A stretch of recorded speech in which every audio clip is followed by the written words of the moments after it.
Hope তোমরা সবাই ভালো আছে। আজকে আমি আমার ফ্যামিলির সাথে একটা জায়গায় এসেছি। আজকে 5th এপ্রিল। এখন আমার ইস্টার হলিডে চলছে, আর 2 দিন বাকি আছে, তারপর আবার স্কুল শুরু হয়ে যাবে। আর আমেরিকা থেকে আমার কাজিন এসেছে, তাহলে এখানে আমি পিজাতে আসলাম, পিজাতে। আর এখানে আমার পেছনে আমার ফ্যামিলি এটা ছবি তুলছে। আমার দিদির ছেলে আমেরিকা থেকে এসছে 2 দিনের জন্যে। রোমে একটা কাজ ছিল, আমার সাথে দেখা করতে এসছি। ইস্টারের ছুটি আজকে, তাই দেখাতে নিয়ে চলে এলাম পিজার হেলানো টাওয়ার। আমার ভাগ্নের নাম সম্রাট। আমরা আজকের দিনটা এখানে থাকবো, কালকে ফ্লোরেন্স যাব, আপনাদেরকে দেখাবো আবার ফ্লোরেন্সের কিছু ভিডিও। ঠিক আছে, দেখাও পিজা। আবার এখন কন্টিনিউ হবে, পরে তোমাদেরকে আবার দেখো, তাহলে রেডি থাকো। So let's go. তোস্কানোর পিজাতে এসে এত সুন্দর ওয়েদার পাবো ভাবতেই পারিনি, তাই কিছু ছবি মেমোরি করে রাখলাম।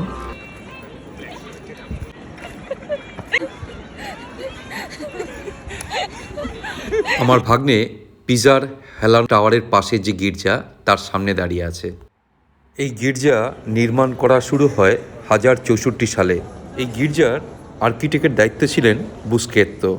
এই গির্জাটা করা হয় রোমানেস্কিউট স্টাইলে, আর ভেতরের যে পুলপিটের কাজ সেটা করেছিলেন জবান্নি পিজানো। আমরা পিজা শেষ করে এখন বেরিয়ে পড়লাম তোস্কানোরই একটা প্রভিন্স সিয়েনে। অলরেডি প্রায় সূর্য ডুবে যাচ্ছে। কাল সকালে আপনাদেরকে সিয়েনের একটা ছোট্ট জায়গা আপনাদেরকে দেখাবো। সকাল 6টার সময় উঠে আমি আমার ভাগ্নেকে নিয়ে বেরিয়ে পড়লাম এই আসিয়ানো জায়গাটাকে আবিষ্কার করার জন্যে। এই সময়টি সবচেয়ে সুন্দর সময় শহরটাকে দেখবার জন্যে। ইটালির ঐতিহ্য হচ্ছে গিয়ে এইসব মনুমেন্টগুলি। 1000 বছরের ওপরের এই গির্জা এখনো পর্যন্ত ঠিক একই রকমভাবে দাঁড়িয়ে আছে। ইটালির প্রত্যেকটা গলিতে যেন এক একটা স্টোরি রয়েছে। আমার ভাগ্নে কি একমত? একদম ভাবা যাচ্ছে না সত্যি।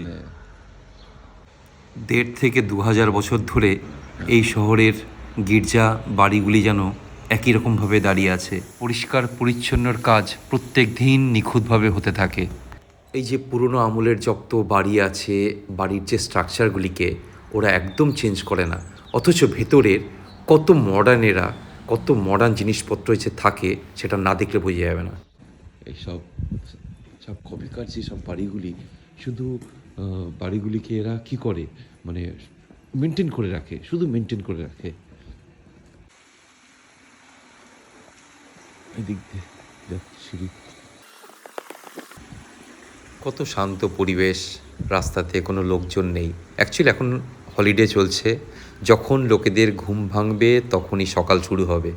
যাই হোক, আমরা আর একটুখানি হেঁটে আমরাও হোটেলে ঢুকে যাব, আমরাও ব্রেকফাস্ট করব, তারপরে আমরা বেরিয়ে পড়ব এই শহর ছেড়ে। 1000 বছরের পুরনো রক, মনে হচ্ছে না এখানে বসে একটু চা খাই। এত সুন্দর রক, বসে আড্ডা মারো, চা খাও।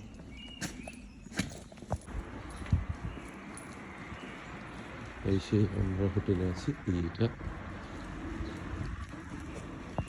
আমরা টাস্কানিতে আছি একটা হোটেলে।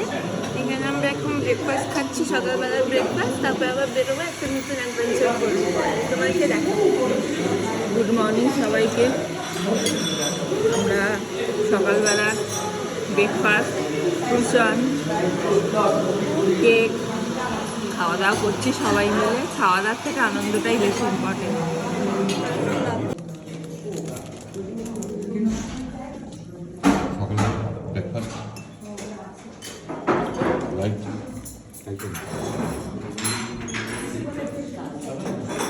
আমি খুব কম খাই। আমরা রোডের মাঝখানে দাঁড়িয়ে পড়লাম একটা জায়গাতে, মানে ভিউ দেখুন। আরো আরো আরো আরো সামনে যত যেতে থাকবো তত সুন্দর রাস্তা পাবো।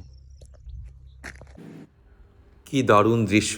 এটাই হচ্ছে তোস্কানোর সুন্দর দৃশ্য। এই দৃশ্যের মাঝখানে আমার ব্যাটালিয়ান আমাকে দিয়ে জোর জবরদস্তি যা খুশি তাই করিয়ে নিয়ে এই সুন্দর প্রকৃতির সৌন্দর্যটাকে একদম নষ্ট করে দিল।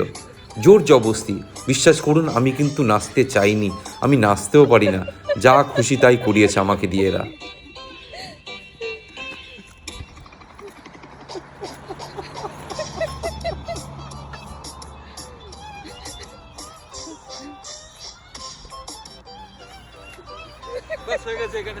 আমার ট্যুরের অভিজ্ঞতায় আমি এইটুকু বুঝতে পারলাম, সঙ্গী যদি মনের মতন হয়, অনেক বড় পথও ছোট লাগে, ক্লান্তি মুছে যায়, আর একটা ছোট্ট ভ্রমণও হয়ে ওঠে জীবনের সবচেয়ে সুন্দর স্মৃতি। আমার ভাগ্নেও যেন আমাদের মাঝখানে মিশে গেছে। থ্যাঙ্কস মাই ব্যাটালিয়ান।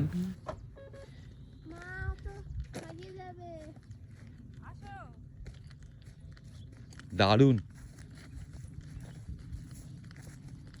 আমরা এখন টাস্কানিতে আছি, তোস্কানো, ইটালিতে তোস্কানো বলে। তোস্কানো রাজ্যের সিয়েনা বলে একটা জায়গা আছে, সেই সিয়েনাতে এসছি। এই হচ্ছে গিয়ে সিয়েনার দৃশ্য, আপনারা দেখুন। উইথ মাই ব্যাটালিয়ান, আমার ভাগ্নে এসছে।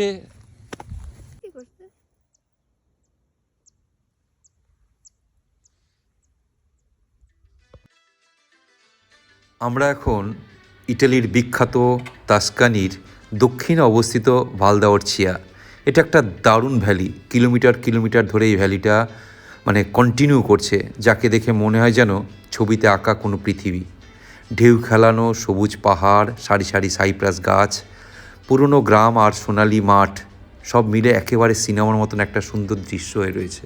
দেখুন, তার মধ্যে আমাদের ব্যাটালিয়ান কি আনন্দ করছে। আমরা এত সুন্দর দিন পেয়েছি বলার মতো না। তার মধ্যে আমার ভাগ্নে এসে আমাদের আনন্দটা আরও বাড়িয়ে দিয়েছে।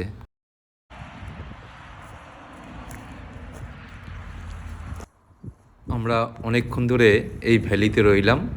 এখন আমরা আস্তে আস্তে এই ভ্যালি ছেড়ে চলে যাব ফ্লোরেন্সের দিকে। তোস্কানির সিয়েনা ছেড়ে আমরা এখন ফ্লোরেন্সের দিকে রওনা দিলাম। 1 ঘন্টা 10 মিনিটের মতন দেখাচ্ছে আমরা পৌঁছে যাব।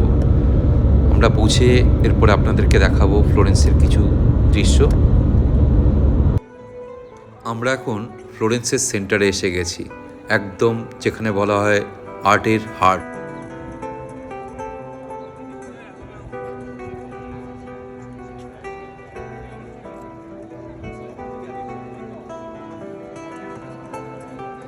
এভরিওয়ান, হোপ তোমরা সবাই ভালো আছো। আজকে আমরা ফ্লোরেন্সে আছি। Florence I would call city of art. Art where is born. এখানে ফ্লোরেন্স অফকোর্স আমাদের আর্ট এখানে born হয়েছে। আর এখানে আমরা এখন সেন্টারে আছি, ফ্লোরেন্সের সেন্টারে। আমি একা নেই, আমার ফ্যামিলি আছে। সবাই কেমন আছেন? আমরা এখন ফ্লোরেন্সে এসেছি, আমার ভাগ্নিকে নিয়ে ফ্লোরেন্সে এসেছি। ফ্লোরেন্সে তো অনেক কিছু দেখার আছে। আর্টের জন্ম এই ইটালিতে, এই ফ্লোরেন্সের এখান থেকে। যাক, আপনাদেরকে রাই একটু দেখিয়ে দেবে জায়গাটা। ফ্লোরেন্স হলো গিয়ে ইতালির সবচেয়ে ঐতিহাসিক ও শিল্প সমৃদ্ধ শহরগুলির মধ্যে একটি। এই ফ্লোরেন্স শহরকে বলা হয় শিল্পের পুনর্জাগরণ কেন্দ্র, যেখানে আধুনিক ইউরোপিয়ান শিল্প স্থাপত্য চিন্তার নতুন নতুন যুগ শুরু হয়েছিল। এই শহরেই জন্মেছিল লিওনার্দো দা ভিঞ্চি, মিকেলাঞ্জেলো। পুরো শহরটাই ইউনেস্কো ওয়ার্ল্ড হেরিটেজের সাইটে রয়েছে। এখানে রয়েছে বিশ্বের অন্যতম সেরা আর্ট মিউজিয়াম। এখানে রাস্তাঘাটে বতিচেল্লো, লিওনার্দো দা ভিঞ্চি, মিকেলাঞ্জেলোর কাজ আছে প্রচুর, যাকে বলা হয় খোলা আকাশের নিচে ভাস্কর্যের জাদুঘর। এখানে রাস্তায় দেখা যায় কত শিল্পী, এদেরকে পারমিশন দেওয়া হয় রোডের ওপর এরকম আঁকার জন্যে। এটাই হচ্ছে গিয়ে ফ্লোরেন্সের একটা সুন্দর ঐতিহ্য। চল, আমি অনেকবার ফ্লোরেন্সে এসেছি। যদি সত্যি করে বলতে হয়, এখানে আসার সবচেয়ে সুন্দর সময় হচ্ছে গিয়ে মার্চ, এপ্রিল, মে, জুন। স্প্রিংয়ের সময়টা সবচেয়ে সুন্দর ওয়েদার থাকে।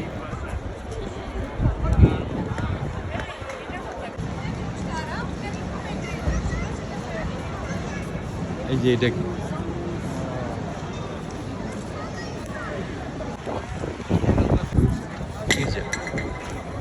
ওটা তো গির্জা।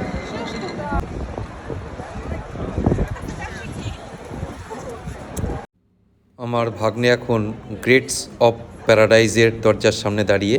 আমরা এখন চলে এলাম ফ্লোরেন্সের সবচেয়ে বিখ্যাত গির্জা সান্তা মারিয়া দেল ফিওরে, যাকে সবাই ডুওমো নামে চেনে। এটা শুধু একটা গির্জা নয়, একটা পুরো শহরের পরিচয়। এই গির্জা নির্মাণের কাজ শুরু হয় 1296 সালে। আর্নলফো দি কাম্বিও তিনি গির্জার মূল নকশাটা তৈরি করেন। আর গির্জার পাশে যে বিশাল বড় গম্বুজটা আছে সেটা বানিয়েছিলেন ফিলিপ্পো ব্রুনেলেস্কি। এই গির্জাটা নির্মাণ কিন্তু একজনের হাতে নয়, বহু বছর ধরে বহুজনের হাতে বিভিন্ন স্থাপতি এবং শিল্পীর সম্মিলিত সৃষ্টি হয়েছিল এই গির্জাটা। এবার আমরা আস্তে আস্তে ফ্লোরেন্স ছেড়ে চলে যাব। তার আগে আমরা কোথাও বসে একটু খেয়ে নেব। চলুন চলতে থাকি।